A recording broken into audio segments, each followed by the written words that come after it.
counter for Seiko. Monsanto on the Malagos Druid. We see the Savannah Highmane inclusion in the deck for Seiko over a charged Devilsaur as that 4th beast spot. Tends to be nice and resilient against Druid in particular, not as weak to Naturalize. And yes, Monsanto is on Team Genji, so this is actually a Team Genji team kill, I believe. Yeah, it is. Genji has a couple different teams out there. The red and blue team, I think it is. Yeah. Now I couldn't tell you who's exactly on which one because I like both those colors. They could both be the main color to me. Good primaries. Yeah. Great primaries. Nobody needs yellow, primaries. apparently. It's just too much at that point. I don't know why that's so funny to me. It just really is. All right. Hello. We're starting Real out. Underdog. We're starting out with the Valley Druid versus Death Rattle Hunter. So far, it feels like all the matchups have been going the opposite of whoever's favored. Interesting. In the actual deck matchup. Okay, so the favors are not that indicating. It's not. It hasn't been closing. It's been pretty lopsided. Just looking back to the last round that we watched, Ike lost versus Cloning Gallery Priest with even Shaman. I don't know. Extreme particulars that matchup. Cloning Gallery Priest tends to be fairly weak to aggressive decks. It's really strong against decks that try to do mid-rangey combo style things. So if you're trying to play Cube, that's usually where Cloning Gallery Priest shines. Cloning Gallery won that matchup. And then Odd Rogue beat Odd Paladin. And then it just... That's hard to do. Every single time you looked at a game, you're like, I think I know who's going to win this one. And then the complete opposite of it happens. Typically in this matchup, Seiko has so much overwhelming pressure, it's really difficult for Monsanto to get footing. He needs big tempo turns. He needs to assemble combos early on, but he also needs to do that while fending off pressure. So it's a really tall order for Monsanto to actually win the series via that. But the hand that Seiko has, this is one of the hands where I think Monsanto does have the time. This is a much more anti-aggressive hand than Seiko would want. If that Spider Bomb was a Devilsaur egg, we'd be looking at a very different situation here. Fortunately for Seiko, he's not going to be able to develop all that much early on. Really going to be looking for that Devilsaur egg, for Carnivorous Cube, just anything to develop some pressure onto this board before ultimately you find that Katharina, which is the most important card in this matchup, I would say. Well, speak of Devil. And she shall recruit. So I'm going to stack on the Spider Bombs here, too. You don't typically always see this use of Spider Bombs in the matchup, too. There's a lot of points of disruption for Spider Bomb. Like going into a big Malagos combo turn, sometimes you're able to play it down and it prevents your opponent from being able to Malagos and just chain together a bunch of swipes. They got to kill the Spider Bomb first. Sometimes it's okay to hold this card when you're expecting a Lich King to come out from an opposing player or a Dream Petal Florist, just to have a way to check it without going out of your way. He's just stacked it up here for damage instead. And I think this gives Monsanto a nice read on what's in Seiko's hand. Maybe some anti-aggro stuff, maybe a Hunter's Mark, maybe a Flanking Strike, nothing that really develops up all that much, because Seiko is so aggressively putting on pressure here with this Magnetized Spider Bomb. Just like a bunch of disjointed stuff, like a Cube could easily be that Rexar easily there, Terror Scale Stalker hanging by itself.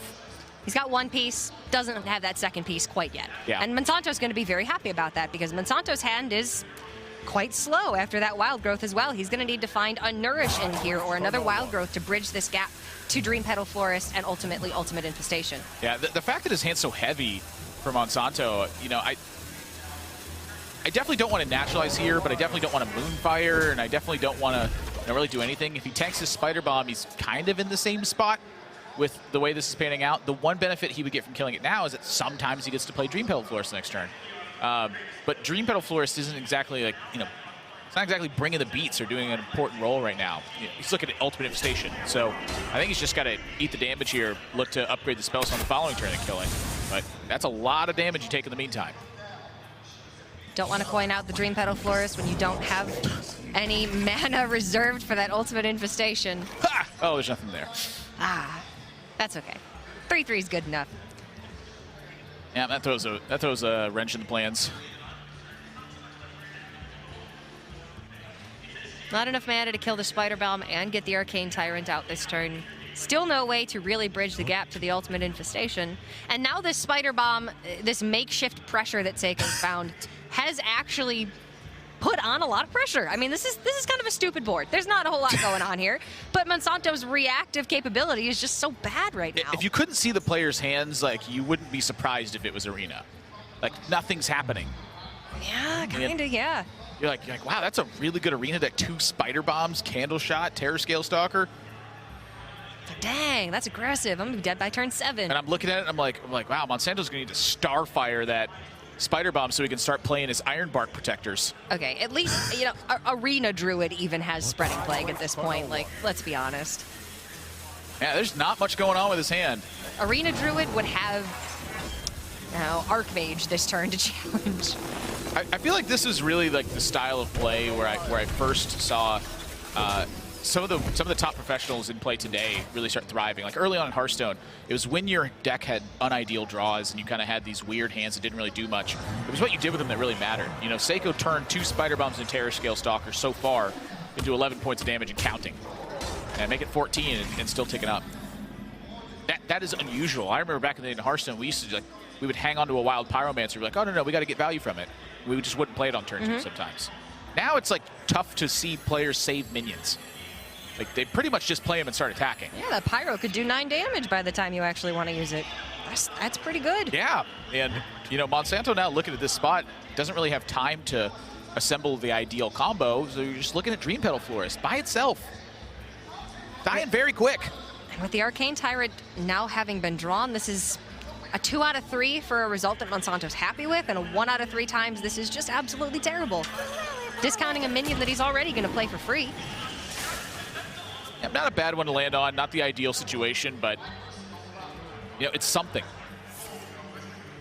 Alex Straza, you know, looks like it could still very easily be used offensively with the way that Monsanto's hand's shaping up, but he's got to figure out a way to live first.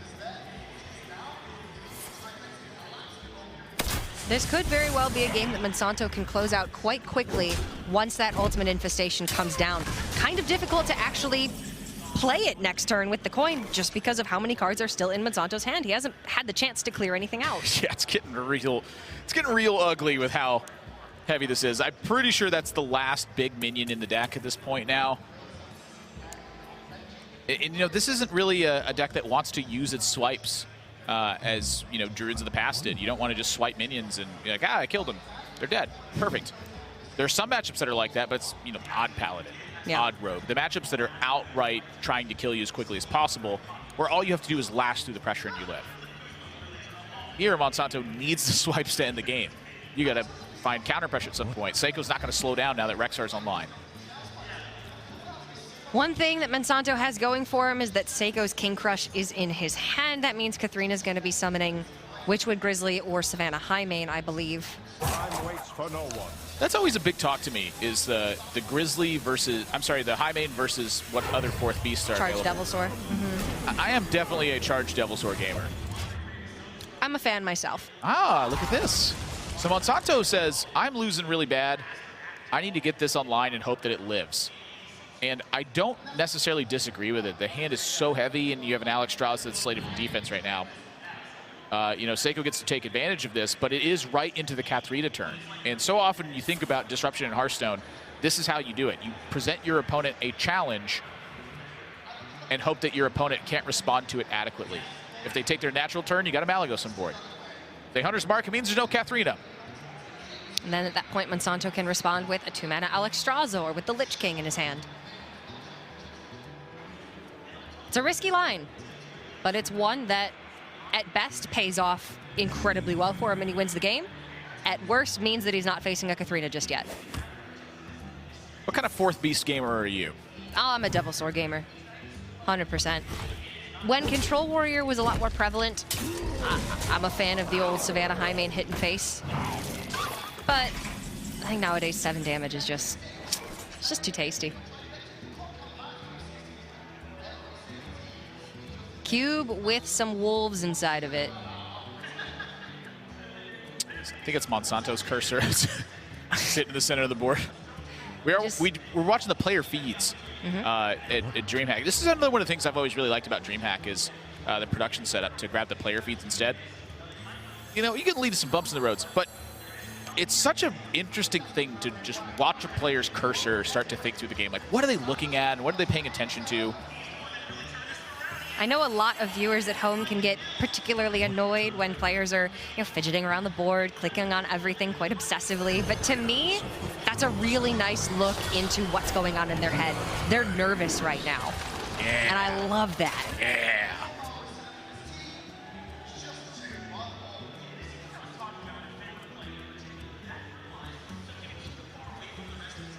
I'll tell you what, though, Seiko's hand's not shaping up too badly in this one. The problem with delaying a Katharina turn is that means Katharina's still there. You have to get through it eventually. Seiko's going to hard mull for it. He's going to track for it. Very likely going to find it. Yeah, and Monsanto, I think, is just, perhaps under too much pressure to really get through this game in a safe manner. The 2-mana Alexstrasza is the real big kicker. If Monsanto can find a turn where, say he gets to Doom Pact and then he drops Arcane Tyrant, Alexstrasza afterwards, that's great. Ferocious Owl, buys him perhaps some precious time. Maybe you have to just go ahead and use Alexstrasza here. It's just nothing so far has been working out. It's just been a slow bleed from this point. Ah! Okay. So using Alexstrasza here, we could see the Doom Pact come down first. That leaves 2 Wolves on the board. Then we get Alex, Arcane Tyrant, and Fluke for another Arcane Tyrant. Well, it lets Monsanto double Alex this turn as well. So he gets to apply counter pressure. And then perhaps Alex himself if he wants. You saw he was going for the Tyrant, but as soon as the Alex comes up, gotta pause. That could be a feign as well. Monsanto could be trying to feign that card something other than what it actually is. I don't believe that he has any intention to actually play Arcane Tyrant this turn. This looks pretty fantastic, though. That is a massive swing of health totals. Don't want to kill the cube, because by killing it, you just add 2 additional power to the board. But now this is enough damage that with a swipe and maybe Malfurion the Pestilent over a couple turns, Monsanto could get it done. It's really hard to put together enough pressure to win the game once your Malagos is gone with this deck. Yeah, Malagos is gone. Lich King is gone as well. Lifesteal, Rush, Cave Hydra. Yeah, so much for the Alexstrasza plan. Monsanto's now got to find a way to win with minions. And that is not easy. This winning with minions from here is going to be extremely difficult. He just doesn't have many of them left. Now here's the thing, though. Seiko, he knows that Mind Control tech is in Monsanto's deck. It's open decklist format here for Dreamhack. But when you got this much going on and your opponent, is approaching, emptying their hand into Ultimate Infestation territory, you don't really care if they're using 3 of their mana on that 10-mana turn. That means they're not using Ultimate Infestation. Something that we see, for instance, quite a bit in TESPA Collegiate Hearthstone is players who are so gung-ho about playing around Mind Control tech that they absolutely refuse to extend into it ever, and therefore play too defensively and cost them some percentage points that way. Seiko knows that he has so many more valuable resources than Monsanto, and he's so far ahead on the board that even if Mind Control tech comes out right now, he's still gonna be that far ahead. Yeah, you just make him spend the mana. That's what I think. But that being said, I just pretty much ignore that card exists. I'm like, 4th minion, let's go! They don't have any minions out! Haha, idiot! Oh, forgot about that one. We'll deal with it when we cross that bridge. Yeah. And then I say that I claim I just don't play around the card at that point. I'm like, oh, if they got it, it's gonna be bad for me anyway. Really covering all my bases. Genius. Pure genius. Monsanto is getting some, pretty decent swing turns going. When you no longer can win with Malagos because it's not there anymore, you do get to use Swipe as a board swing tool at that point. And when you build a board kind of wimpy like this, you do have branching paths to back it up, and still an Ultimate Infestation for Monsanto, so there's kind of another minion swing. UI comes out, Arcane Tyrant's free, and you get the ghoul. It's not over yet. That trade did look a little bit suspect to me. A 1-health minion and a 3-health minion against Seiko right now are pretty close to the same thing. Candle Shot's really the only thing that makes that difference. So that's 3 damage in my head that just went away. But, sometimes your opponent gets to attack you and then taunt up. So you don't want that minion there. I do believe that is the last beast in the deck for Seiko if he's running a traditional 4-beast count, because the Highmane and King Crush are accounted for. I would be surprised if there's a 5th beast. That's very unusual. Cora's going to check the deck list. I'll double check and get back to you. We'll on double it. check. If there is no beast left in the deck, that means this Doom Pact just clears. Yeah, now Monsanto doesn't know that, is the thing. So, you know, maybe you can convince yourself it got trackinged over or what have you, but it's pretty, you know, typically dangerous to go for this. One high main yet unaccounted for in his mind. All right, Seiko's Hunter deck. High main, King Crush, double Witchwood Grizzly. Just the 4. For no one. Yeah, so Monsanto looks pretty unwilling to take that risk at this point. I don't blame him for it. If you Dreamhack here and your opponent gets a 6-5 out of this, you're just not going to win from that spot. Looks like he's willing to, you know, trim the board down and fight for it afterwards, though, and gets a bit of a surprise. And when he sees the surprise, goes, you know what? I'm free to play this Tyrant after a Doom Pact coming up. Very happy surprise for Monsanto there. And still, the longer this game goes on, the more and more that it will favor Seiko. But now it's getting to the point where Seiko's going to have to start thinking of all the possible damage-dealing cards that Monsanto's got left. There's another Branching Paths. There's 2 Branching Paths left, actually. And Malfurion the Pestilent, over a couple turns, can deal quite a bit of damage. Yeah, one of the reasons it's such a bad matchup for Druid is that, you know, Druid has to be the aggressor in the matchup. And that's something that, you know, you're normally not playing the role of. You want to turn that corner at a certain point where you go, okay, I've played defense enough, now I can get aggressive and it's easy. The entirety of this match so far, Monsanto has been having to find a way to open up a damage window, and that has not even come close to being a thing thus far.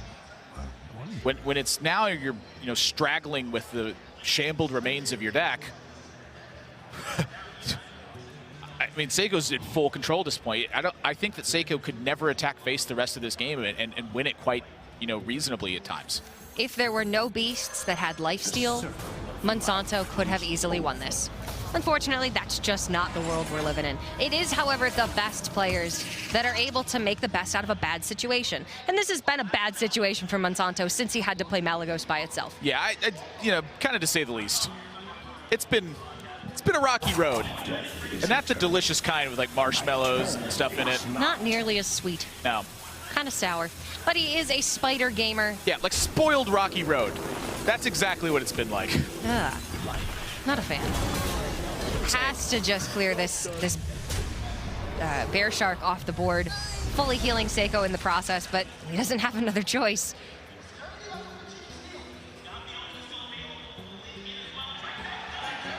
Sometimes you're just kind of dead. Even though you're not dead, you're kind of dead. It is only game 1. However, in Last Hero Standing, losing that game 1 can set a really poor precedent for the rest of the series, simply because of how the nature of Last Hero Standing works. You win the first game, your opponent gets to counter, but in a 5-game series, that puts the player that won the first game at an advantage. Yeah, honestly, I'd say that Monsanto's Druid is not really playing a pivotal role in the matchup either. You know, with Odd Warrior and with Death Rattle Hunter and with Togwaggle Druid on Seiko's side, this is a pretty inconsequential deck, I'd say, to lose with. You don't really expect to win a game against this lineup that often. And instead, you're looking at, you know, turning around one of your other decks to win back-to-back games there. I am looking at this Even Warlock. I think Even Warlock is a deck with awesome sweep potential against aggro, but against these decks as well, Mountain Giant is really potent. Gonna have to see how that one lines up. The Odd Warrior as well. It can lead to some very long, intense mirrors, but they tend to favor the player who plays better. Yeah, I would say one of the big benefits that Seiko is going for him is, you know, the tournament format. If this was on ladder, you know, he's going to look at Togwaggle Druid hands and go, I don't necessarily need to keep this naturalized. What if it's a Zoo deck? Well, he knows it's Even Warlock at that point. You know, naturalized then becomes a premium card in your opening hand to handle Mountain Giant. That's a great point. There's no questioning left with an open deck format. Right. And so you know, if you go take a look at like data aggregate sites and you know how the matchups pan out over, you know, a long string of plays, you don't always come up with the answer in tournaments. I think it gives you still a pretty good guideline and a good idea, but you know, a single card like naturalized in the opening hand for Druid, you know, really starts to lopside the percentages of Even Warlock versus a Druid at that point. You know, I'm going down the road visiting this because I'm just looking at this game. You know, all of Monsanto's big minions are gone. There's just not really much room for him left to work with. So you know, might as well take time to explore the rest of the series. And as far as I'm concerned, the Togwaggle Druid starts to look a little bit better positioned when the Malagos Druid, I think, is just out of the game at that point. I agree. And I'm sure that Monsanto is racking his brain, trying to find a way to win this game. You don't want to give up that first game in this series.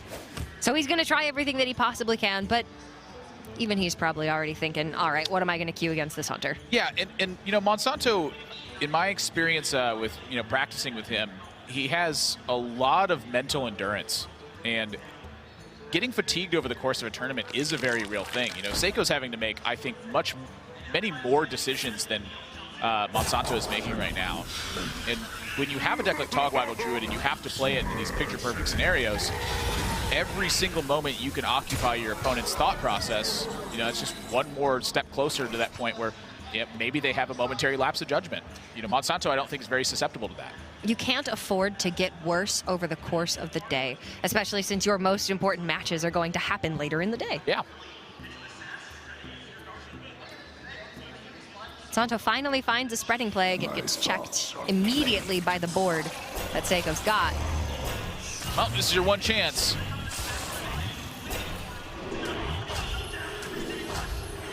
I wouldn't fire up that Eminem song quite yet, though. I just, you know, still pretty much no shot. Yeah. He's just getting deader. I'm not one to throw away my shot, but I don't think Monsanto can possibly be young enough, snappy enough, or hungry enough to win this game. I'm having trouble thinking of more songs from that now. I'm just focusing so much on that one. A lot of them do not apply to modern-day digital card games, I will give you that. I don't know. I think Hamilton was a great Hearthstone player at his time. Oh, real smart guy. He's very good at Monopoly. He's had a way with money. All right, come on, Monsanto. This is... Nope. Ugh. Don't quit. This is rough skis. Don't quit. This is it. I don't blame him for still trying this one. Does he have like an Azalina in the deck or anything? I don't believe so, but let's check. It's deckless time.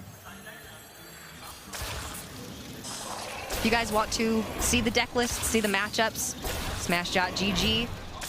Go ahead and check out Dreamhack Atlanta Hearthstone Grand Prix. See all the matchups that are currently happening.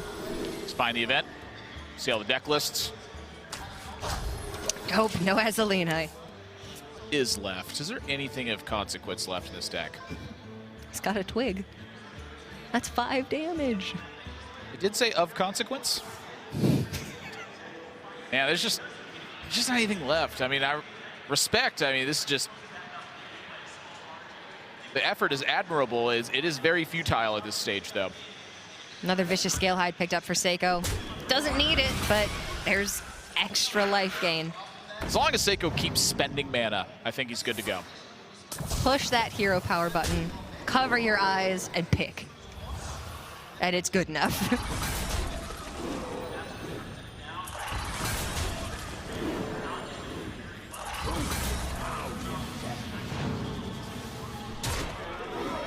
Monsanto has managed to survive for yet another turn. Doom Pact, I believe, was just going to draw through the rest of his deck. I'm out of cards. That's what we got left to work with. Ultimate Infestation kills him at this point, so you can't play that. Ferocious Howl and Nourish will kill him, so you can't play those. It is a lethal line. Where exactly? Well, it's self-lethal, but like it's still on the board? lethal. Oh, okay. All right. Good. Yeah. Gotcha.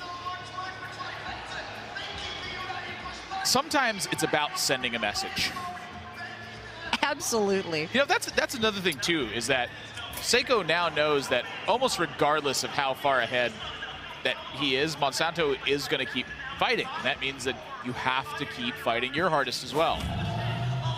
I think that's the kind of situation where Monsanto it wants to have Seiko's mindset to have to take time and to have to think about every little thing.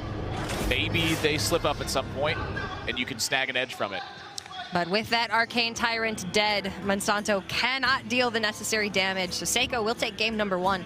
And this leaves Monsanto with an even Warlock and an odd Warrior to try and counter. Hunter has a good matchup against both of these decks. So what do you go with first? I would tend to think so. You know, some of it comes down to how Odd Warrior is built as well. I'm in the camp where I think that Odd Warrior is really not that bad against Death Rattle Hunter.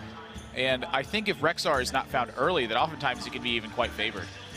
So if you look at the deck specifically, there's an Azalina, there's a Dr. Boom in there, and there's 2 Ironbeak Owls, plus a Zola, plus a Mind Control tech. You know, those tools give you a lot of game to keep fighting with. However, I do think that Even Warlock is a better matchup against it. The other thing, too, is you want Even Warlock to face off you know, against your opposing decks that are remaining as well. You know, I think this is the deck that has the most potential to put up a big fight against Seiko. So I think you just go with it. The Warlock's got the best sweep potential of the 2 decks remaining for Monsanto, so maybe he's got to take a matchup that's slightly unfavored, but if he can, it gives him a much better shot remaining in the series. Pretty heavy draw, too. This is like the perfect kind of draw for Monsanto. I'd say you add a Spellstone or a Spellbreaker to this, and you're looking at maybe a winning hand. Now, Seiko's hand's no slouch either. This is Keleseth, an Egg, a Play Dead. Shaw's pretty good as well, but we found Spellbreaker early on, and there's a lot of heavy-handed threats, so I think that Seiko's got his work cut out for him this game. I agree. No Candle Shot, no Hunter's Mark available, so this Giant is going to cause some serious pain here. And the Spellbreaker picked up means that Devilsaur Egg at most is going to get 1 Devilsaur, and that's if Seiko chooses to coin out the Play Dead this turn, which with a 3-9 hand, you don't necessarily want to do. Yeah, I like the Shaw here from Seiko, all things considered. And the reason I like it is because the way that Seiko needs to fight back is he has to have his tools actually provide counter pressure in some regard. He cannot let Monsanto get a threat on board, hit something important, and then heal that minion up. That is a massive tempo advantage that Even Warlock is hunting for in pretty much all of its matchups. A really premium card that Monsanto is going to be looking for, Skulking Geist. Get rid of the trackings, get rid of the Hunter's Marks, get rid of the Play Deads. Suddenly, the Even Warlock is looking a lot better. Yeah, it's, you know, here in this situation, Monsanto does have some decision in front of him. I'm often not a big fan of tapping to play the Giant for 3 because of, you just don't quite know where your hand is going to go yet. But there's a wealth of 2-drops that are in Monsanto's hand as well. And so tapping here gives him a chance to find a second Mountain Giant, and then on turn 5, play Mountain Giant plus another 2-cost card. I think that if Monsanto is to go a different direction, that I'm going to be really interested to see what his follow-up is, because to me, this is slam the Giant, attack that, get ready to start healing this Giant, and keep the board pressure for as long as you can. That's exactly why Seiko has chosen to go with this line as well, is you want the Shaw on board because you want something that will absorb hits and then try to counter pressure at the same time. The Shaw also opens up Spider Bomb as being a clear immediately for the Mountain Giant and is not susceptible to Spellbreaker. Throwing down Spellbreaker onto Houndmaster Shaw doesn't feel nearly as good as throwing it down onto that Devilsaur Egg. If the Egg had been played, would have been countered with the Spellbreaker. Yeah, and so since Seiko deviated from that, the Egg now has done its job. So I'm curious to see how Monsanto even follows this up. You know, this game looking like it's going to be a lot tighter than I initially anticipated it would. This keeps you safe from Hellfire. You know, ever really, you know, having any sort of effect here, just a random Spellstone if Monsanto's hand is kind of disjointed. Can't play Spellstone plus Vulgar Homunculus this turn, though, so if the Spellstone wasn't already in hand when the last Homunculus was played, this Devilsaur is not getting cleared easily. Yeah, and now Monsanto's entered the territory where Shaw is, you know, feeling like it might permanently be in play for this game. You get to a certain point where you go, there's not really much I can do about this.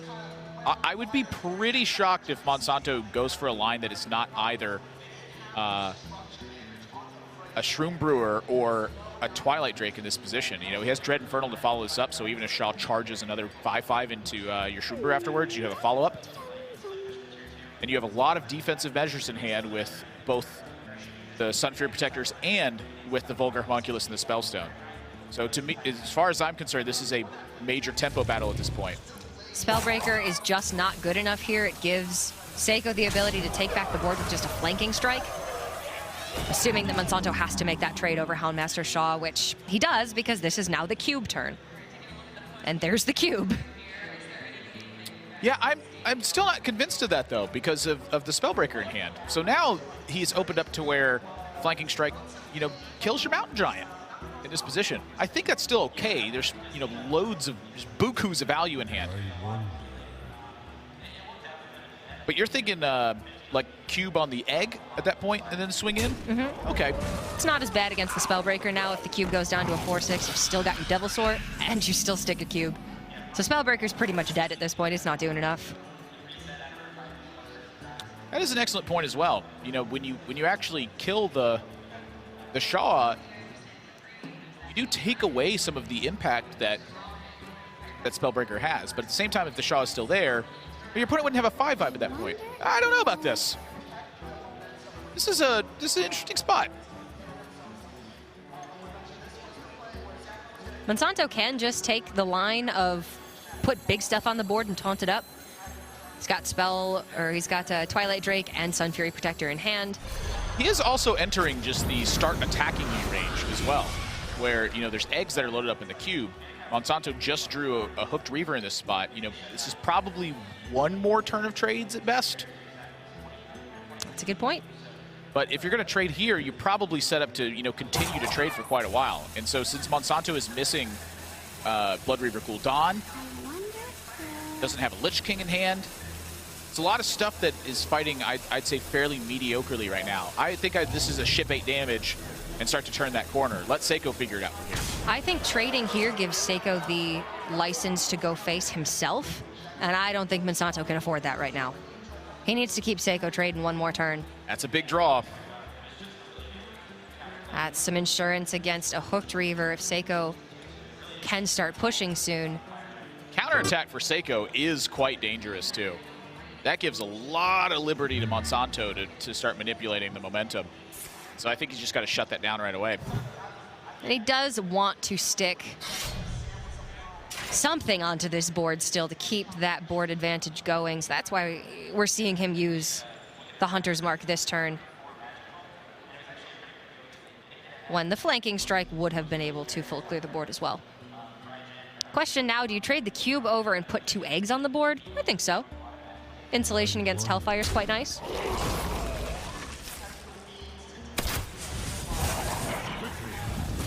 Yeah, I think if you were going to go for a Hunter's Mark turn, this is definitely the way to do it. And I like foregoing the attack as well, because we're right at that point where you know, Seiko just doesn't have anything going on turn 7. Like, this is a hideous turn 7 slated for Seiko right now. Turn 7 is consistently the most awkward turn for even Warlock. They usually have 2 threats that cost 4 mana that they want to play together, and they can't. They don't want to tap at this point because they have too many cards in hand. It's also kind of a weird spot, though, because, you know, one of the ways that Seiko can easily win this game is just getting really murdery and then going into a Katharina turn. So, you know, the question is, how murdery does he need to get in order to have that damage still be relevant? It needs to be pretty murdery. I feel like I wanted to attack this turn. If he attacked, Hooked Reaver comes down, and he's going to be relying pretty heavily on what he draws off the top of his deck to be able to keep the Devil Sword and the Wolf on the board. Yeah. Even if that's the case, though, like, you expect Hooked Reaver to come down, sometimes your opponent gets to deviate from that spot. You know, what if they have Spellstone at that point? They turn around your pressure a little bit, and then, you know, turn 8 hits and they have 2 big threats. Yeah. Monsanto finds Gul'dan, so that's going to be a nice stabilizing tool in a couple of turns. We're not entirely sure he's going to be able to get there, though. Ah, that's a good one. Clears up the Drake.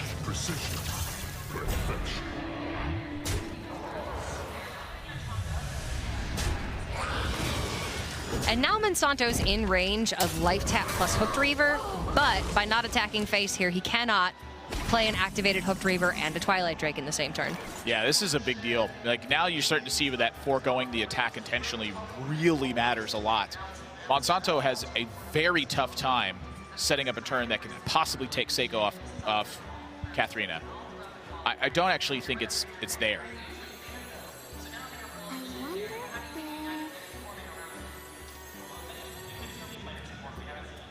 Needs to get Hooked Reaver online, wants to play multiple cards this turn. But the pan out. Can't clear anything. Yeah, the pan out's just been quite poor. Hellfire would just make the board worse. Spellstone means he can't play a threat. Unless he just goes for Twilight Drake and Spellstone's the Zilliax. Yeah, Spellstone's for racing. So, you know, I look at this hand from Monsanto and I go, you don't really have to play the Hooked Reaver this turn. You know, the Hooked Reaver is a momentum swing. And right now, you're kind of battling for position more than you are momentum. I think the momentum is just clearly on Seiko's side, so you need to fend that off right now. Nothing swings it back around. Every deck in Hearthstone, you know, has a factor of momentum to it. But even Warlock, that is, you know, pretty much just the facet of the deck. That's all it really has going for it is momentum until Blood Reaver Gul'dan. And if you got nothing after that, well, Taupe Siphon Life is doing a lot of work. Yeah, and so I believe that's Grizzly or Crush. There's the Crush. And Crush he will. But this is the kind of momentum I think that Monsanto can still win off the back of here. I think the Zilliax needs to hit a minion for value.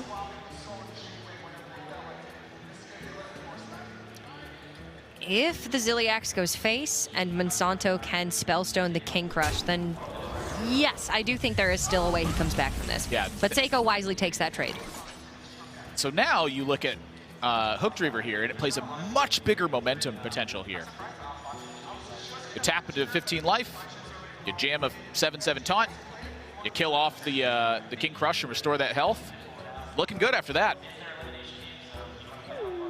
Now Katharina is only going to be pulling a Witchwood Grizzly, and that's if Seiko chooses to trade Katharina into the Hooked Reaver. If he chooses to hold it, we can finally see that Spellbreaker come down. Monsanto simply has more resources at this point. He does have the ability to grind this one out. Yeah, it's something you often don't have the liberty for. But I feel like this game he has the liberty. Giving some consideration to Spellbreaker on the Katharina right now. But the Spellbreaker does not immediately challenge Katharina. That's kind of scary.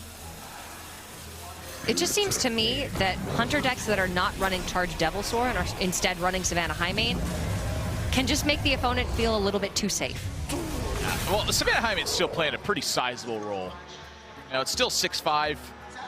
Still some battle in here. Seiko needs to find... I'm not entirely sure what at this stage. You know, Deathstalker Rexar is still looking impactful. Mossy Horror would be quite good. Mossy Horror is very good right now. Trade Katharina first, then track.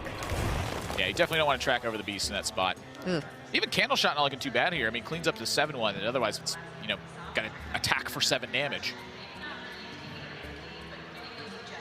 But second tracking is looking real appealing as well. Deathstalker Rexar, I think, is a card that is going to need to be found at some point in this game.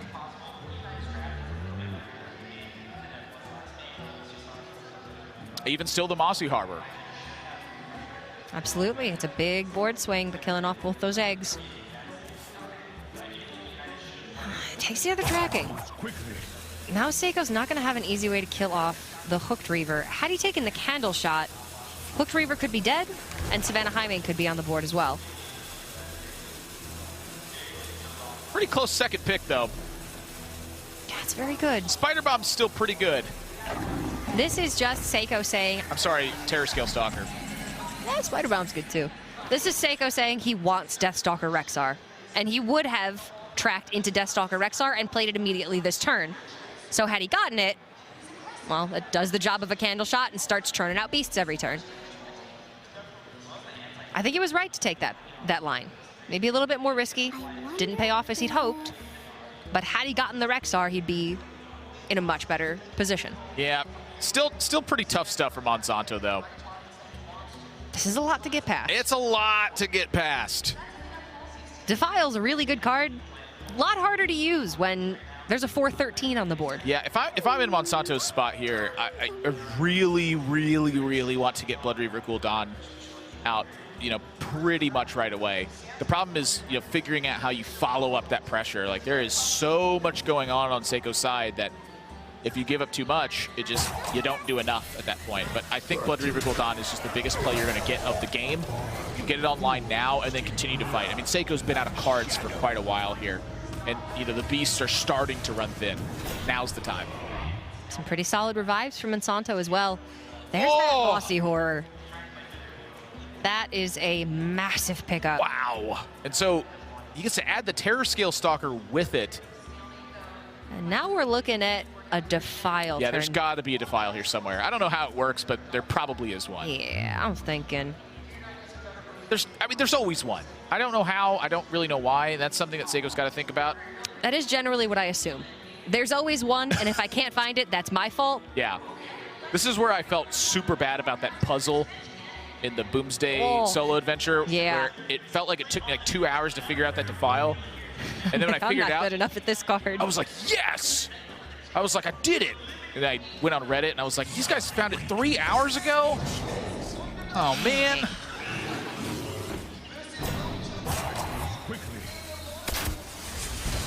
No Mossy Horror this turn, just the Terror Scale. It's a nod directly to Defile at that point. Really smart. When you go all in with the Mossy, you don't have the eggs on the board anymore. And the eggs right now are not pressuring, but they're also forcing Monsanto to play differently. Lich King could be big. A lot of potential with him. We saw Monsanto hit a Doom Pact in the last game, for instance. Something like Death and Decay could make Defile. I actually think Defile is still a full clear here. Oh, jeez. So where are we finding the So if you use the hero power on the 4/4, there's a 1, a 2, a 3, a 4, a 5, and a 6, and the eggs spit out 5/5s at 3. The high main spits out the 2/2s at 2, so that fits in the exact same way the 4 slot would. So Siphon Life, the Terror Scale. 6, a 7. You have 1, 2, 3, 4. I am incorrect in 5, that 6. statement. Yeah. You're missing the 7 link, I believe. Ah, so do you heal the high main? Is there a line there with that? Bloody decision. High main goes to 6 then. I'm just gonna assume he found it. Well, I don't think it's an entirely full clear. No, It's close. It's very close. That's as close as you get. So that was the missing link right there, was the one that linked number 7 together. And so we were focusing on Siphon Life on the Terror Scale. Monsanto saw a way to get the Grizzly down to 1 health. That's the limitation of Defile. It's a card with so much potential, but you only have 75 seconds to work it out. Yeah. That's why that practice ahead of time is quite important. But you know, now Seiko's out of cards. Deathstalker Rexar's not there. He gets to push 5 more damage, but he's fighting an uphill battle. And I think Monsanto has secured it. Enough heavy threats just bought him the time, just relentlessly fighting for board over and over and over again is what this deck is about, until it finds that one crushing moment where the Lich King comes down, you turn into Blood Reaver Gul'dan, and now you're going to eat everything in your path and restore yourself to your rightful power. Death Rattle Hunter is slightly favored in this matchup, but a lot of that favor does come on the back of Deathstalker Rexar. And being unable to find it for this entire game has left Seiko in a really poor position here. Siphon Life means that there's no amount of burst that he can do, because Monsanto is going to be healing consistently every single turn. Yeah, it's a tempo murdery pressure that really secures it. And Monsanto is, you know, he's pretty much past that front. Monsanto can even just Bone Mare up this Lich King, ship it to face. And Siphon Life pretty much whatever he wants. Only 8 power on board. Bone Mare puts the Lich King to 9. We see that Seiko tracked over the second candle shot. So the only means of killing the Lich King then would be Deathstalker Rexar and second flanking strike if he hasn't played it, but I believe he has played both. Yeah, I mean, Monsanto, I think, is still just like deliberating. Like, is this still a choke him out game, or is this a continue to fight for board, or is this a continue to, you know, punch him in the face at this point game? You know, it feels like the Monsanto's had an equalizing of the momentum, and now he's still hunting a momentum swing. Feed now. ship it. Yeah, that looks like the momentum swing to me. Obliterate off of the Lich King. At this point, he'd be looking for Death Coil, Death and Decay, or Frostmourne. It was Rexar or bust here, I think.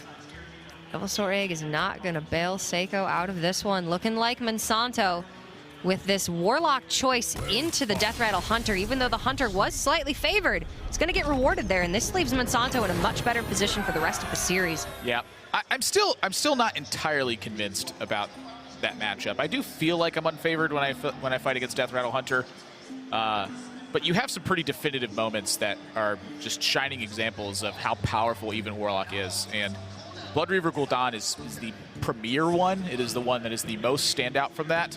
But the early Sun Furies, I think, played a huge role in Monsanto being able to win this game. You know, you think of that minion, it's quite innocuous, but you Sun Fury up 4/10 Twilight Drake, and suddenly that's an all-star of a card. He forced something like 20 damage into Yeah. Twilight Drakes, maybe a little bit more with the Mountain Giant as well. And it's because of that that Monsanto was able to stave off the pressure for long enough to hit that big Defile and be able to definitively swing the game. And again, Seiko not finding that Deathstalker Rexar, that was unfortunate. He tracked very aggressively for it, was going into something like turn 13, 14 of the game, and he still hadn't found it. But that's just the way it goes sometimes. And now he's going to have to try and counter this Warlock with his Togwaggle Druid or his Odd Warrior. I don't think Odd Warrior's that bad against even Warlock, but in certain circumstances, it can feel like you're playing a really feudal matchup. If you don't find Shield Slam, that Mountain Giant is not going anywhere. Yeah, I used to have that opinion on this as well. You know, I've played a lot of even Warlock, and it never really occurred to me the approach of just getting purely aggressive versus Odd Warrior. You know, one of the things I would try to do is constantly play around Super Collider, killing two big things, and trying to fight for these weird board positions. I'm like, ha, this one big threat's a problem for him. And Firebat one day just told me, just play as many threats as you can. Who really cares? And what I found is that my opponents were then using Super Colliders to attack 8/8s and, you know, kill two threats at the same time, but they were also just taking 8 damage when that happened. So just a giant chain of threats was, you know, really bringing a beating against them. And so what you have to think about then is the deck list. And for Seiko, the big game Hunter inclusion is a major deal in this one. You run out of ways to kill stuff really quickly in this deck. The fact that he's got 2 Faceless Manipulator, that he's got big game Hunter, that Zola is there to back it up, he has a lot of ways to fight against the threats that Monsanto is going to bring. So I still think the game plan for Monsanto is pretty straightforward. I think you just apply relentless pressure. But there are a few more tools for Seiko to turn that back around. And so I think he's got an uphill battle, but, you know, it's not unwinnable. No, it's absolutely not. That big game Hunter, I think, gives him a lot better of a shot in this matchup, as well as the Shield Slam in the opening hand. He's got checks to 2 Mountain Giants plus a Hooked Reaver that's buffed later on. On the opposite side of that, he is only running 1 copy of Shield Block and 1 copy of Ironbeak Owl. So if Monsanto is able to chip away at the armor, there's no way Seiko's going to be able to tank up and Shield Block in the same turn to Reckless Flurry and clear a board with 7/7s or 8/8s on it. Yeah. Or there's less of a chance, at least. One of the big things to think about, too, is the amount of time that Seiko's going to have because he's on coin instead of Monsanto. Monsanto's on coin, he gets turn 3 Mountain Giants, and you actually can't check that immediately, so you need to check it on curve. But when you're able to tank up and your opponent has to delay their time for Mountain Giant, you end up landing on a spot where you get to, you know, have the chance to just tank the shot for the Mountain Giant and then play a big game Hunter here. So he gets Shield Slam option first, and then he gets to follow up afterwards. And I will say, I did overlook the 2 copies of Carnivorous Cube in the deck list for Seiko. In the mirror in particular, having those cubes just wins you the game. You cube your Direhorn Hatchling, and then, you know, assuming you've baited out the Owls somehow, get 2 more Matriarchs shuffled into the deck. You win in Fatigue. Yeah, like a setup with like Cube, the Direhorn, and then, you know, Brawl afterwards. Yeah, or Cube plus Faceless, and there's just not 2 Silences remaining. It's an incredible amount of value against other control decks. Yeah, I'm a big fan of the Cube in Odd Warrior. It has its standard package of beating up aggressive cards, and that's what you rely on. The rest of the deck now is up to, you know, how do you actually close games? How do you take your edge? How do you stave off, you know, end game pressure? It's a similar strategy to what Hatul was going for in HCT championships this past season. Just very differently executed. Hatul went for early aggressive strategies to try and tempo out the game, but Seiko is taking a more higher-end strategy. And this is an interesting line from Monsanto as well. He's got Geist early on, and I'm typically not a big fan of the save Geist game plan. But I do think that Monsanto has one of the kinds of hands that can get past this. You know, again, open deck list taken into consideration. He knows the big game hunter's there. He can continue to tap and buy time until he lands Skulking Geist and actually just play 2 Mountain Giants at once. So you open yourself up to, you know, brawl potential at that point, but you still have an 8/8 live. He's, you know, maybe able to wipe out Shield Slams before that Geist point hits. And when Seiko sees Monsanto play just this 4/4 here, a lot of times in Seiko's mind, that's just going to mean that Monsanto does not have a Mountain Giant or does not have a Twilight Drake. This also starts fueling the Blood Reaver Gul'dan impact point to where you get to play it as early as possible. This is quite an interesting line of play. I think it's really fantastic. In this matchup, if you just go threat, threat, threat, and the Warrior has the check for the threats at every turn, really hard time building up enough pressure to get rid of the armor at that point. Monsanto, however, is going to get a little bit of chip damage in here, force Seiko to play in a way that he's not used to in this matchup, I would say. And then, exactly, after the Skulking Geist is down, your Giants are going to be a lot safer. Your Drakes, then, there's only one Owl in the deck, so your Drakes are going to be able to stick a lot better. If Seiko's not buying it, he goes, nope, I like my armor. He's going to need it. Can't let Drake stick later on and just chip away the armor, so Reckless Flurry does nothing. Yeah, so that would tell me that Monsanto's going to be on Drake this turn then. You know, the fact that, again, he didn't play Mountain Giant, I think is a big enough one. But, you know, what does it cost him at this point, too? Like, now Seiko gets to develop a 3/3, gets to challenge, you know, your tiny minions with that. Yeah, he's waiting for the Giants. Monsanto's also going to have to not just play around Shield Slams, not just play around Reckless Flurries, he has to play around Brawl in this matchup as well. So needing to keep the board down to 2 or 3 minions at all times. Keeping the board smaller, however, just plays into Super Collider. So it's a really fine dance that Monsanto has to do to play around everything at all times. And sometimes you just can't possibly do that. Yeah, to me, I don't want to disagree with the line that Monsanto's taking here, but I do still disagree with it. I think that when you find yourself in a spot like this, your opponent has these big cards in their deck that blow up your stuff, and I think you just got to give them that. Because now, all that's happened is Seiko's had time to just simply establish a board position. If he had simply gone Mountain Giant, it would have been tank up, Shield Slam. He plays another Mountain Giant, it's answered with a big game hunter, and then you play 2 things. You have a 4/10 and a taunt behind it as well. Seiko then has a 4/2 on board versus your 4/10 and 2/3. Now you get to start actually making headway. Instead, Seiko's been able to develop these very heavy tools, and even though he's missing the 1-cost cards, you know, he's really just not going to draw them all that super often. So yeah, you're down 2 Mountain Giants, but you're up on board position. Now, instead of fighting aggressively and being able to chip away with these mid-range, you know, 4-attack, high-health minions, he's just having to fight for board pressure instead. I will admit, I don't play this defensively as an even Warlock in this matchup. I tend to favor more of what you're talking about, which is force them to have the response, and if they don't, then you are just hitting them in the face turn after turn after turn, closing out the game before they have the ability to find the response. So I'm interested to see how this turns out for Monsanto, but it does seem to me like he's playing it a little bit too slowly. Kind of the way I view it is like you're going to start rumbling with all your cards, and you get to a point where you end up with, you know, yeah, you're starting to run out of threats, but your opponent's just out of cards. You know, you're drawing a second card every other turn, and your opponent is drawing 1 card a turn, period. You just kind of gas them out, and then they end up with some disjointed draws. You know, they'll have a mind control tech somewhere. They have, you know, a Super Collider that they can't effectively use because all your stuff is 4 attack and then high health. It's kind of interesting.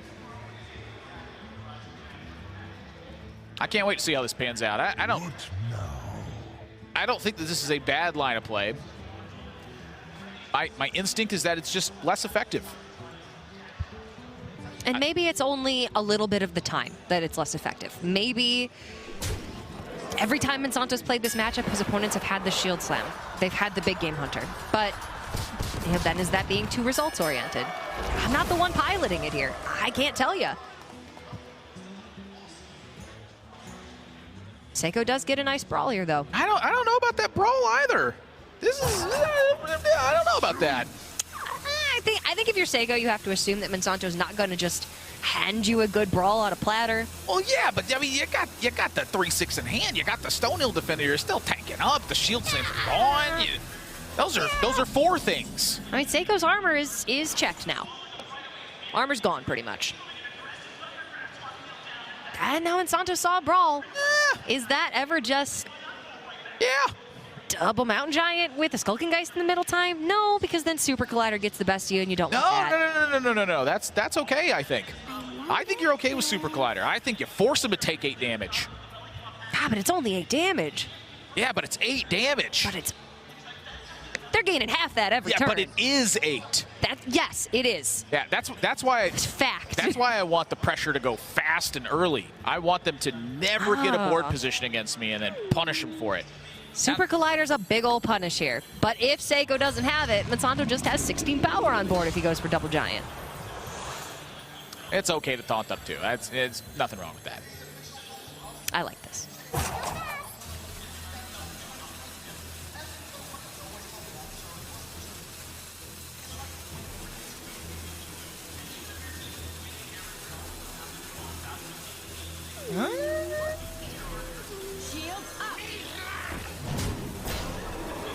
Okay, so now if Super Collider were to hit in, it's a 50-50 where the Geist is going to go. Yeah. Seiko happens to have, like, the card. I've got the beast in my But Monsanto does have a 2-3 at least. Maybe he gets to alleviate some of this. And then you see a Zola and you go, That's some good stuff.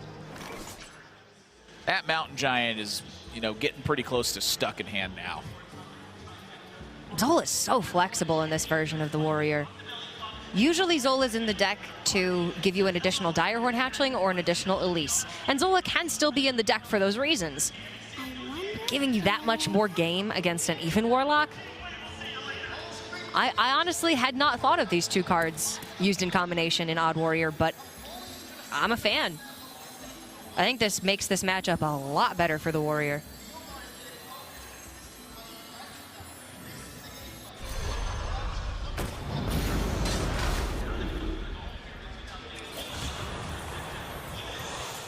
And now we're going into turn 10, and Monsanto's got a giant in hand that he's had since the start of the game. Yeah. Sometimes it just bees that way, but... Sometimes it do just be that way. Yeah, he's missing that very important 10-mana card as well. So Tank Up is a 4 health swing every turn. Siphon Life is a 6 health swing. I wonder if this is a Baku turn. This is like one of the first turns of the game I think that Seiko hasn't had something like unusually powerful to do. So do you just continue to maintain your life total, or do you actually try to fight back and go, if you're not going to play big stuff, I am? Well, he's already seen a lot of big stuff. Seen Drake, seen Giant, 1 Infernal came down. Hooked Reaver was played on turn 4.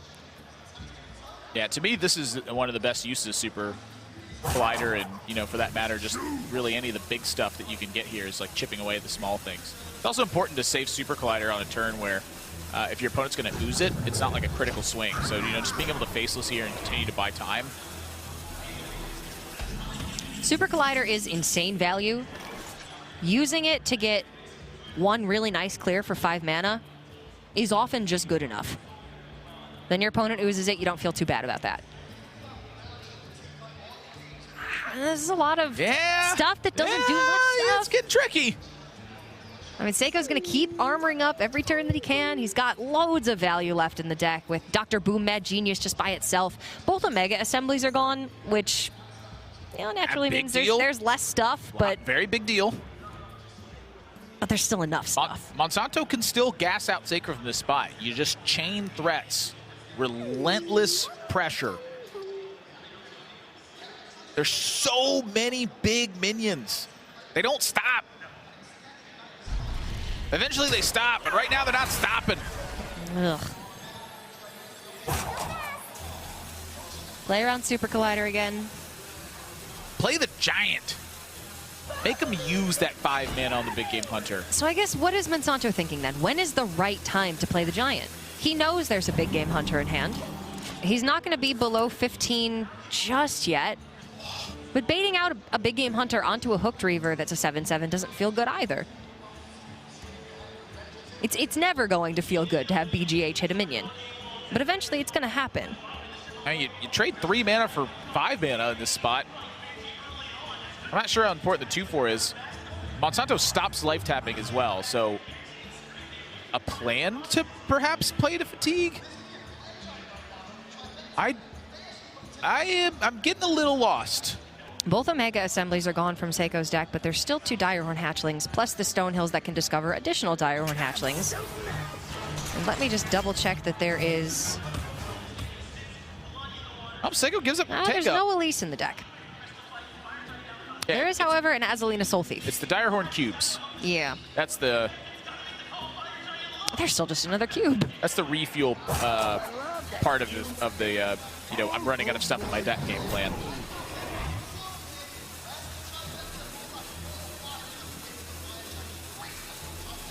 Not great discovers, but now that Dr. Boom's online, you're going to start getting hero powers like this, where you can discover a mech with delivery drone, or you can gain 7 armor with the blast shield. You can draw Blood Reaver Gul'dan. It's probably time to play the Mountain Giant now. Monsanto wants to hold off on the Gul'dan because if the Dread Infernal takes a trade or 2 and then dies, he can just res it right back up. Oh, yeah. I mean, now that you have Gul'dan, your game plan is finally formed. Problem, though, don't want to put 4 minions on the board at the same time. You heard me last game. I mean, I just pretend that card doesn't exist. I mean, that doesn't mean it doesn't exist, though. Well, you know, that's like... You can cross Semantics. your fingers, you can cross your toes all you want. That MC tech is still there. Semantics. Damage. He's playing around it. This is nice. This is a board for pretty much the first time this game that Monsanto feels like he can capitalize on. Admittedly, I was not paying attention to the Mossy Harbor. It's kind of hidden on the left side. This is a horrible delivery drone discover. I saw it. I just wasn't paying attention to it. Monsanto looking a little bit stressed here. It's a tied series, but it's been a couple of long games. Clockwork Automaton, is that the name of that card? Yes. The laser can deal 6 damage with that. It can. Doubles the damage of your hero power. And the healing. Good point. It's a Velen, essentially, for 5 mana. The 1 damage AoE. Boom. 2 damage AoE. Kaboom, suddenly looking a lot better. That's sick. Because usually it's really bad. Cube that. Well, then you faceless that cube. You know and what? And then you brawl those away when you get the laser. That's a 48 damage laser. Clockwork Automaton and Cube are best friends. Usually they're in Hunter. But there's a world. So many minions in this deck. It just doesn't stop. This is the reason I don't want to preserve them. I just want to like force them to be out of things and go, ha ha, 4/4s are good enough. I don't know. When I'm the Warlock, I'm always so worried because Don't be afraid. You only have 2 Mountain Giants. You only have 2 Twilight Don't be afraid. Drakes. Yeah, but you also have a Blood Reaver Gul'dan, and you also have a Dread Infernal, and you also have 2 Hooked Reavers, and you also have 2 Shroom Brewers, and you also have the 2/4s that, you know, soak up shots, and you also have the Spellbreakers, and you also have the Ooze, and you also have a Lich King, and you also have a Bone Mare. There's a lot of alsos.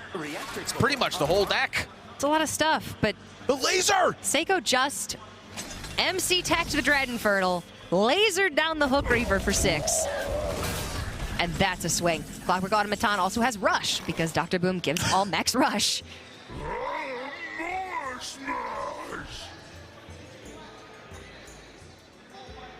Monsanto's not getting below 15 life anytime soon, so that Hooked Reaver's not going to be buffed. You know, it's also interesting that, you know, there's no Spellstones found yet. And I've always found that to be like a pretty critical feeling tool, is just having a big removal spell. I hadn't even thought of that.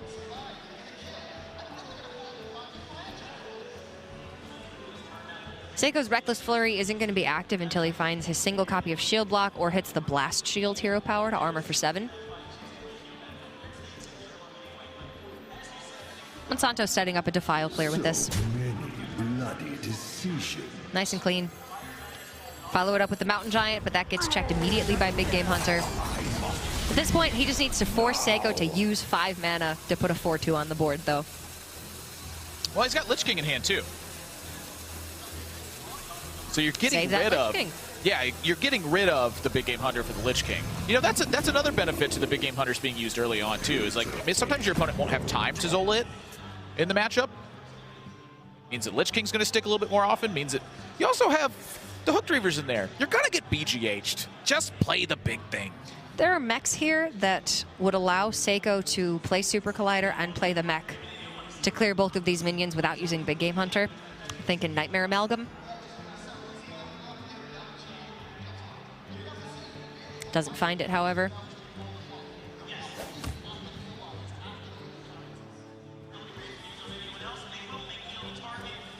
You know, if you have enough security rovers out, sometimes Defile gets really ugly against you. Yeah. It's a little Grim Patron-esque in that way. Yeah, it makes a bunch of 2/3s and they get staggered on health. And then just suddenly Defile makes it really sad and it just keeps going the whole way. It's like a Godfrey at that point. I got the beast. Pretty easy Big Game Hunter. All right, the BGH comes out, and now that Blast Shield is going to be massive for Seiko because Monsanto can throw down the Lich King, kill off the Big Game Hunter, push Hooked Reaver face, and if there was no armor available for Seiko, those 2 Reckless Flurries are dead. Yeah, he's still taking a lot of damage in that instance, though. He's taking 8. Yeah, that's a lot. Yeah. But at least he can kill it.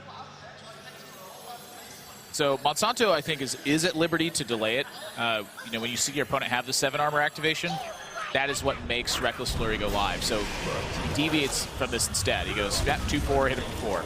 My plan is to shred this armor and then play Lich King afterwards. So like a naturally occurring disruption effect pops up here.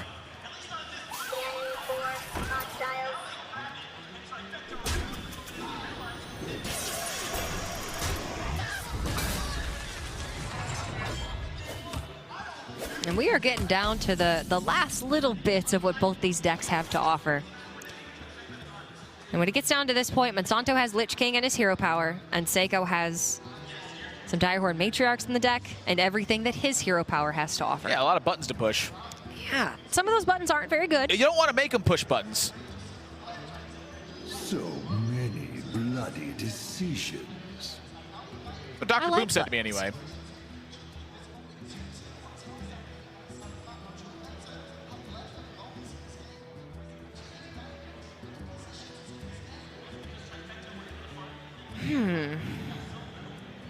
What's the plan here? Silent Security Rover? I am curious where the silence ends up getting used at this point.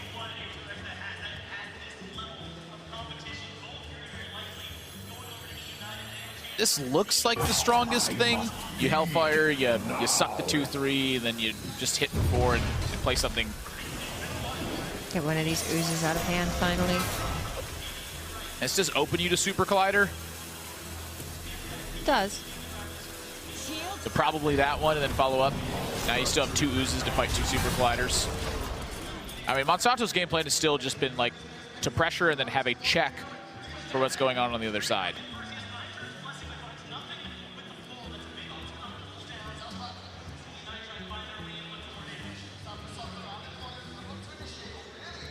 Kaboom, Ziliax clears, but Ziliax then just gets killed by Siphon Life. And now Seiko's down to no armor again, so his Reckless Flurries are useless at this point. And this is what Monsanto wanted to create this situation so that Lich King can come down safely at some point. Yeah, it is a pretty interesting, you know, circumstance that you kind of look at the difference in being aggressive and then the counter check pressure line that Monsanto's applied here.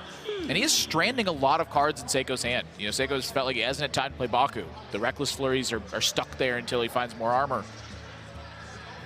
He has effectively gassed him out, even though he's got plenty of cards left. You know, part of it for Monsanto is that he does have more guesswork to do this way. Well, then for So Seiko, it's still working. it is. For Seiko, then, I think you need to think back on, was Dr. Boom the play? Has it been helpful enough, or did Seiko need the armor? It's starting to look like he needed the armor, but that's results-oriented. He's had some really good hero powers that have done a lot of work. The Geist made it really hard on Seiko because you just don't have really the gas that's there. You know, maybe he would have gotten 2 extra Reckless Flurries out of this somewhere, but I think overall he's pretty pigeonholed into taking a line like this. And, you know, probably just needed good outcomes to happen from Dr. Boom, I think. Plus, you do get refunded some armor. Right? It's not a total sink, but you're not exactly happy about it. It's a 1 in 5 at minimum, but it can come up more often than that.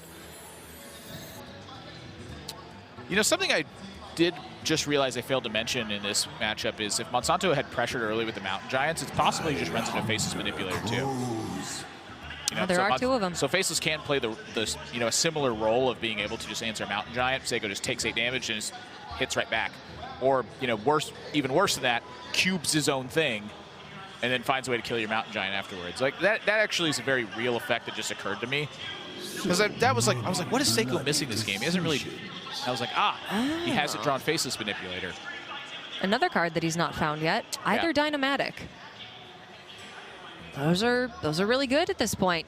Deal 5 damage, rush in a 3/4. Would have killed the Lich King right by itself. My hunger grows. Azalina Soul Thief as well. At any point in time, could just take Monsanto's hand. Yeah, Monsanto really wants to hold on to the Death and Decay here.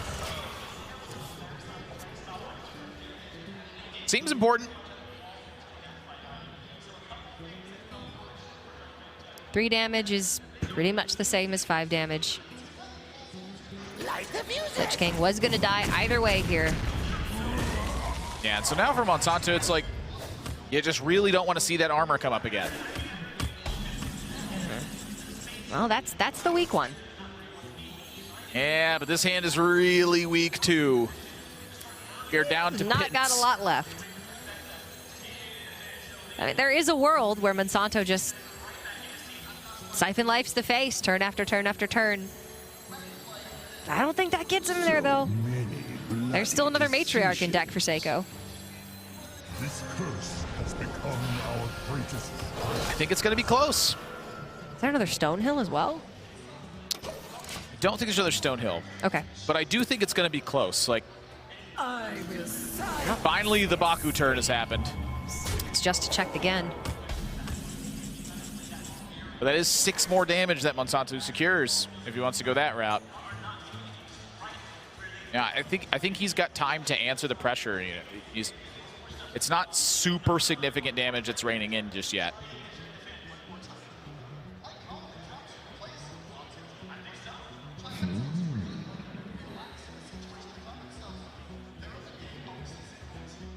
$15 damage. Max this turn. Seiko at 21. Yeah, you keep full steam ahead, I think. I don't think Monsanto wins this one long. I don't know. I disagree. I think he's winning.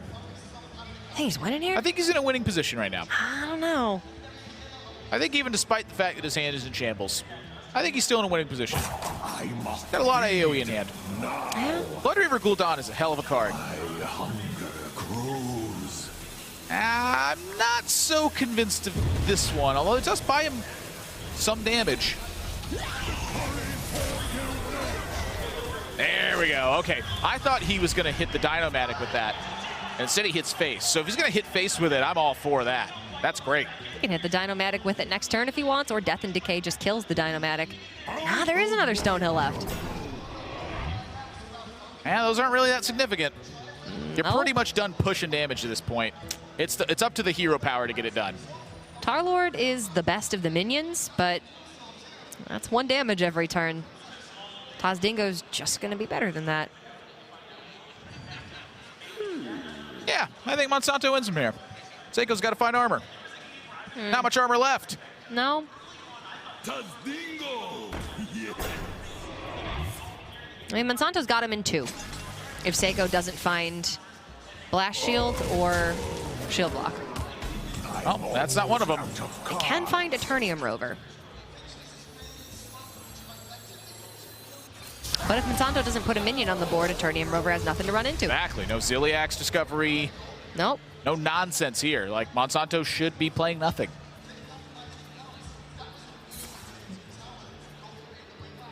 Eternium Rover, but there's no way to damage it. All right.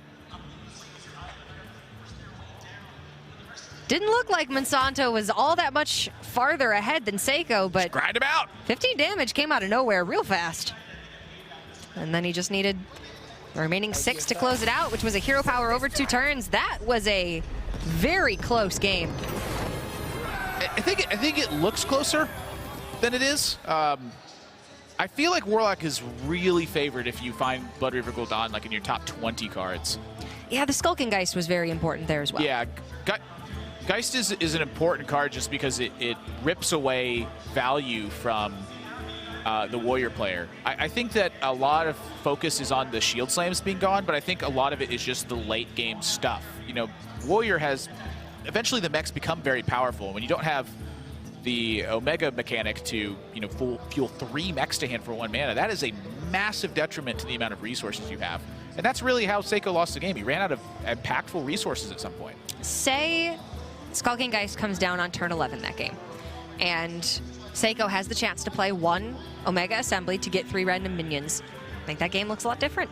3 minions is a lot of minions. 3 minions would have very significantly shifted that matchup on average. Yeah. Could have been the 3 worst mechs in the game, but on average, you're going to hit something that's pretty good there.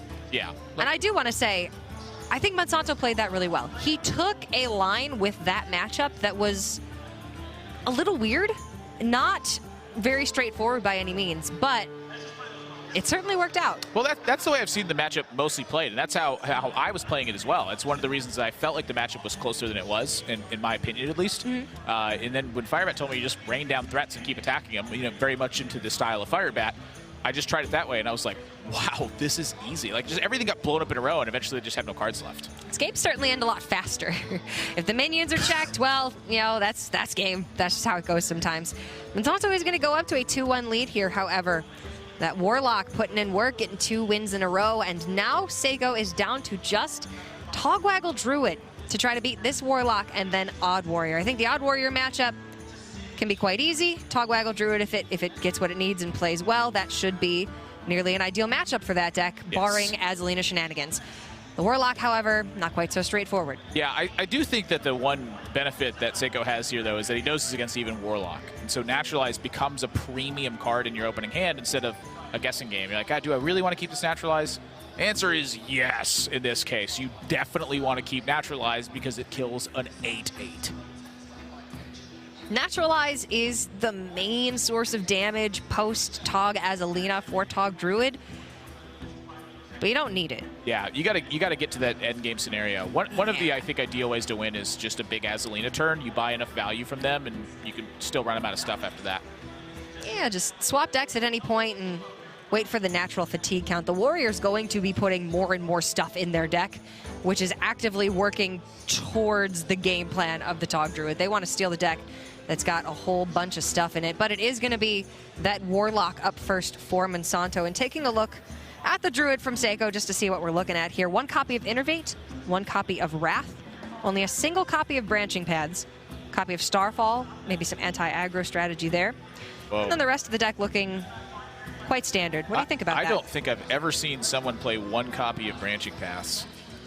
Like, just 1. That's what stands out to me as well. Branching Paths is a hell of a card. A Floop in the deck as well. I think that's okay. If you... I find it interesting. I kind of like the list. The Branching Paths thing seems weird. I mean... Tog is usually... I'm going to hard disagree on 1 Branching Paths. Okay, fair. Very fair. Floop is usually used as... In this deck, it can be used as a backup if you're forced to play one of your combo pieces, but you're never really forced to play Tog. Maybe you're forced to play Azalina. Feels Maybe like your another hand's arcane so tyrant. bad. Yeah, kind of. That's fine. I mean, I like Floop. Floop's a good card. I just don't like one branching path. Yeah, I don't. Yeah, you know, 4 mana, 12 armor's a lot. Well, we'll see. Seiko's got a good matchup if he can win this game here against the Warlock. He's going into the Odd Warrior then. Can he get past the early assault from Monsanto? I think Monsanto is going to be playing this matchup a lot differently than we saw him play the last one. Yeah, this one you pretty much giddy up. You just start going and you start attacking and you hope that's good enough. Put the Giants on the board as you get them. Put the Drakes on the board because there's no silence. Turns out Monsanto's got one of each. You're going to find big stuff kind of regardless of how it goes. I actually, you know, I tend to play this matchup like way even greedier from the Even Warlock side, where like I'll keep Dread Infernal in my opening hand. I just want big things to do. And with Blood Reaver Gul'dan found early on, you know, this is both a blessing and a curse, I think, to Monsanto. Because if Seiko's able to check the pressure and then find an Azalina onto a Blood Reaver Gul'dan, sometimes Monsanto has demons in hand and Seiko actually gets to fight back. And, you know, of course, as I say Azalina, it shows up as well. But the rest of Seiko's hand is just kind of in shambles right now. There's not a lot of important tools here to make use of. And so I think that the Onslaught just may be too much for Monsanto. He's now found a significant 6-drop as well. So this is, you know, turn 4 pressure, turn 5 pressure, and turn 6 pressure back to back to back. And then you've got 3 more draws in there, very likely to find turn 7. And turn 8 is the hallmark turn for the Even Warlock, as they're able to finally pair 2 of their 4-drops together in the same play. Or a Lich King. Or a Lich King. Yeah. Or a Bone Mare in this instance as well. Something's got to stick at that point. Oh, something sticks. Something's getting bone married. Yeah, I'm jamming this through. Whoa, no, that is a 3. That is an ooze. The ooze is quite important. Keep the ooze for the twig. Looking at the Warlock from Monsanto, he does have 2 oozes. But I don't wanna. Maybe you hold on to the 1. But I don't wanna.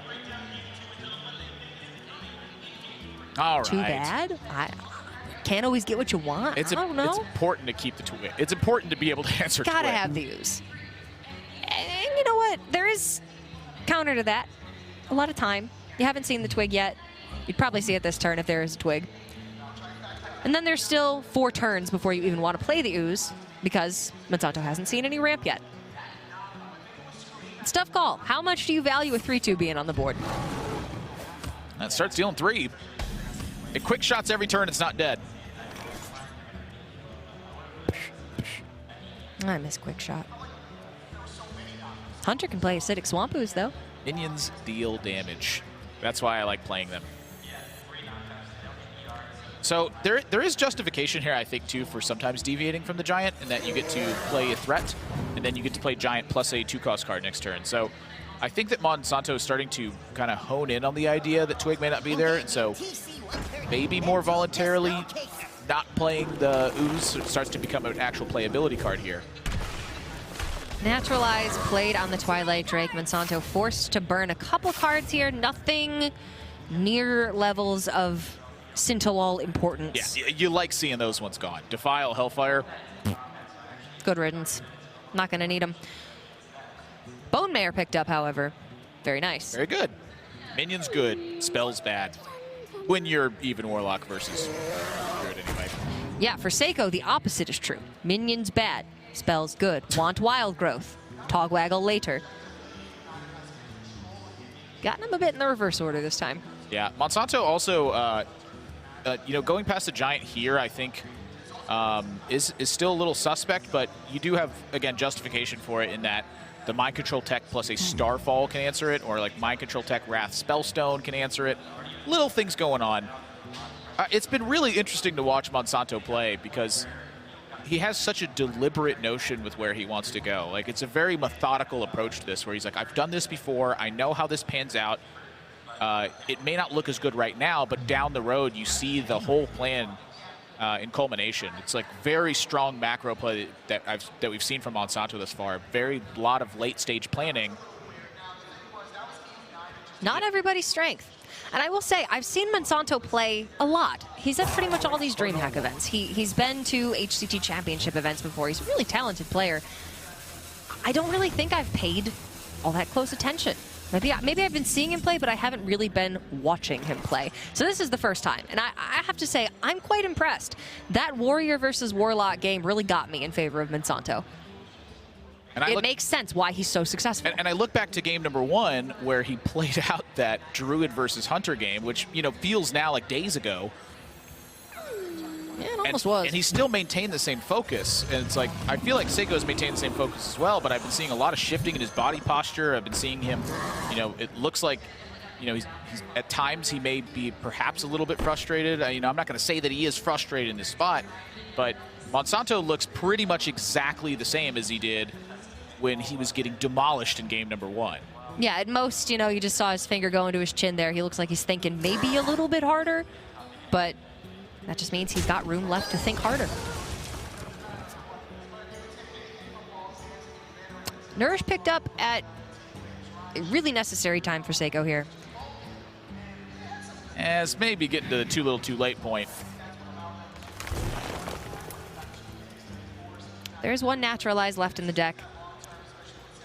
And no Skulking Geist yet from Monsanto to disrupt that, so at least Seiko has that as an out. I mean, the Nourish is still incredibly vital draw. You see Seiko there shaking his head. He's not happy. I don't blame him. Last game was long. It was grueling. It's not been an easy series. And it's only round 3. You were saying before this, round 3 is the first round where, you know, you don't feel so bad about losing. Nah, 2-1 on the day is pretty good. Not even thinking about it if I lose. 2-1, Might as well have been a win. 2 out of 3, it ain't bad. But there's a lot relying on this for Seiko, though. He really needs these points. Yeah, a second place finish bumps him up to 3-star master for the year. And that's a pretty major rewards tier that you break with that threshold. But you need a second place performance, you know. I mean, I don't think you could be too sad about it if you don't quite make it there, you know. Be like, you don't just show up a tournament, you're like, I'm definitely getting at least second place at this one.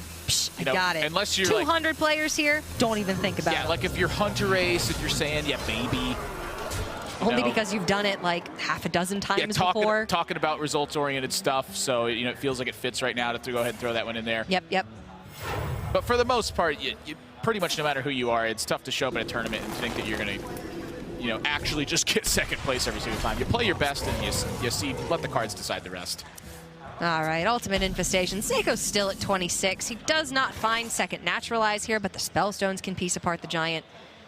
From that point, we're looking at win condition. This is not Malagos throw a bunch of burn at your face, win the game easily. It's going to require a Twig to activate or a Dream Petal Florist onto either the Azalina or the Togwaggle, and it's going to require a full hand from Monsanto to not be able to throw that deck back. Yeah, and you pretty much still got to blow up all their stuff in the meantime, and that's really the hard thing to do.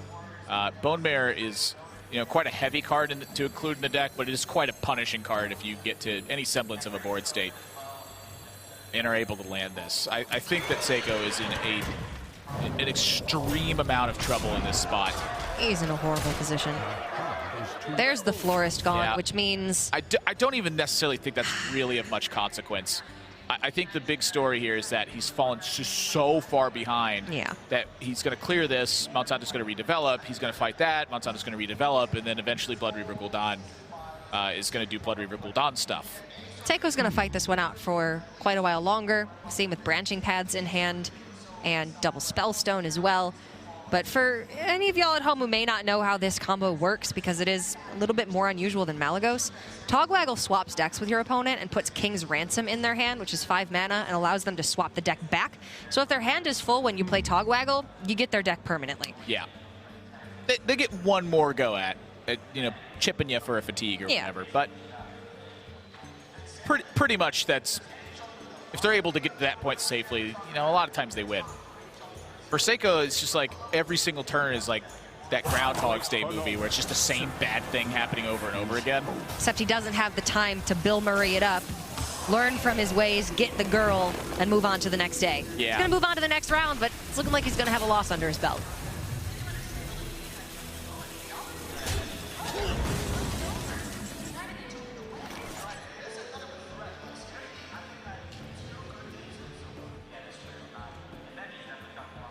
How do you like dealing 8 damage? Oh, I like dealing 8 damage. All right. I recommend Mossy Horror for that. Highly recommended. Put it on the legal pad. I prescribe 1 Mossy Horror for the situation.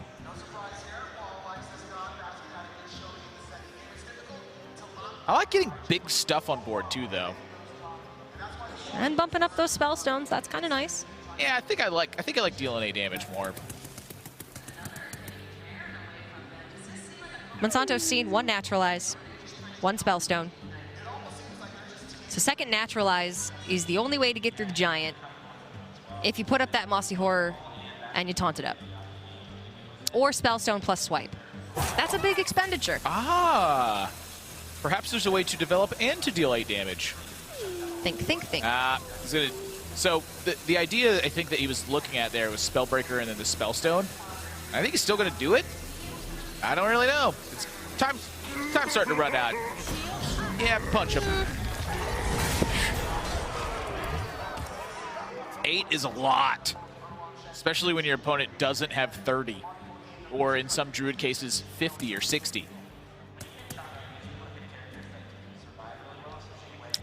Mossy Horror is the better card against Spreading Plague. That may be why Monsanto was looking for a line that didn't involve Mossy Horror, because potentially Spreading Plague comes out, you Mossy, you push for lethal at that point. But 8 damage right now is just... Yeah, it's still there. It's just good. It's just good.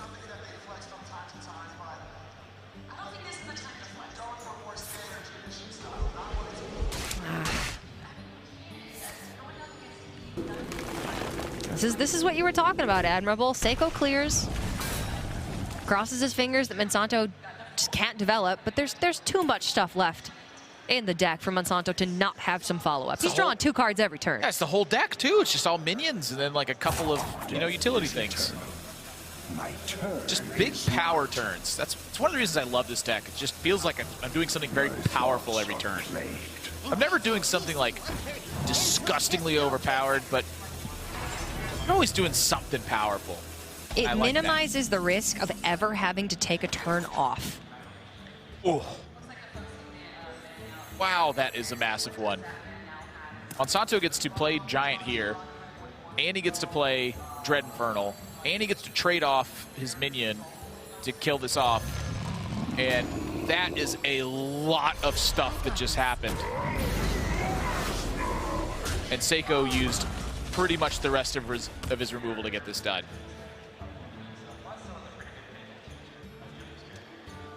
Tank's running dry.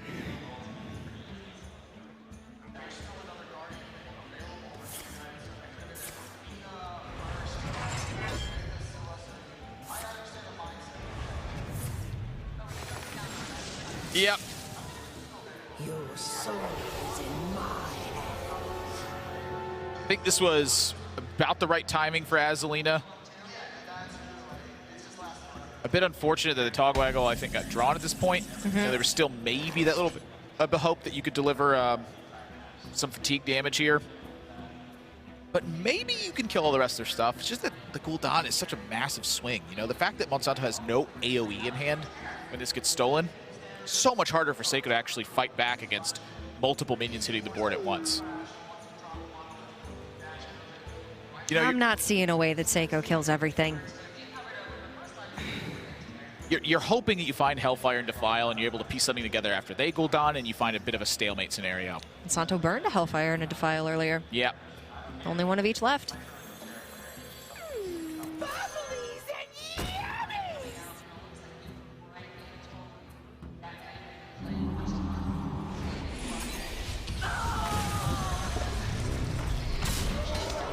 Big yikes. Spreading Plague off the top. Maybe buys a turn. Except he just gave his deck away. So that's not happening. Oh, he gave his hand away in this instance. Oh. Right, that's why the Togwaggle's gone. Silly, silly. And he does find the Plague off the top, so. Yeah, it's... Yeah. Go.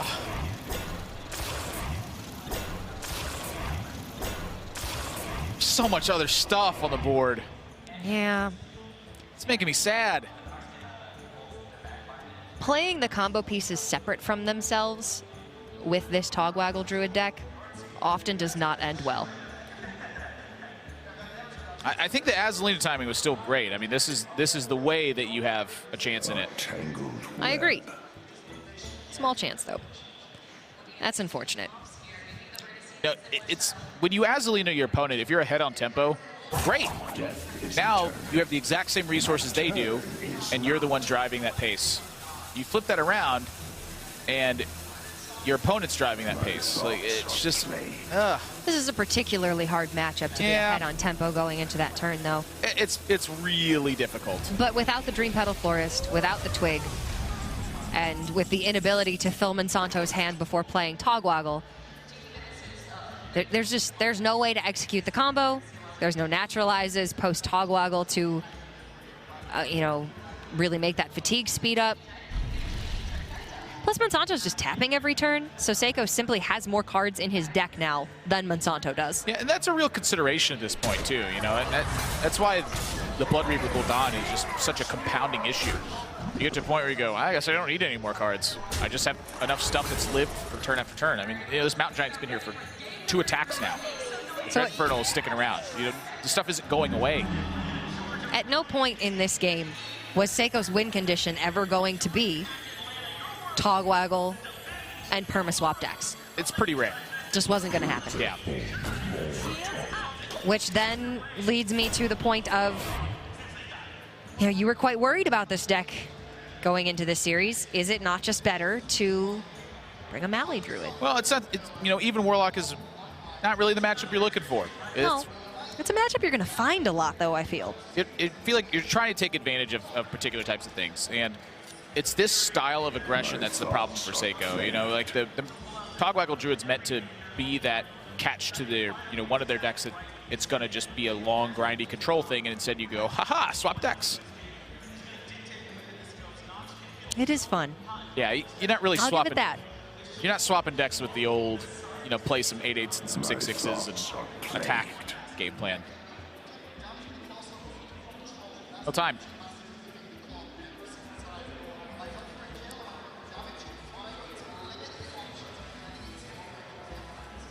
We saw Monsanto Shroom Brewer up the Dread Infernal there to keep it out of Ultimate Infestation range.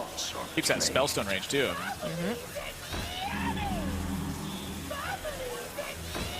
Seiko just trying to stay alive, but how can he ever flip this board state? If he can, Monsanto's not got a whole lot left. So if he finds a Spreading Plague into the Blood Reaver Gul'dan turn, does that ever give him time? Like, you know, Monsanto, it's getting to the point where he, you know, it was looking like maybe he should just play Blood Reaver Gul'dan, but now he's got a Lich King as well. And is this just lethal? 14, Yep, 18, 20 exactly on the board after the Spellstone and the Spellbreaker. Monsanto finds it. I was not even looking at that. Just kill all their stuff and then do, you know, kind of do what you want at that point. Monsanto, though, quick counting. A long 4-game set.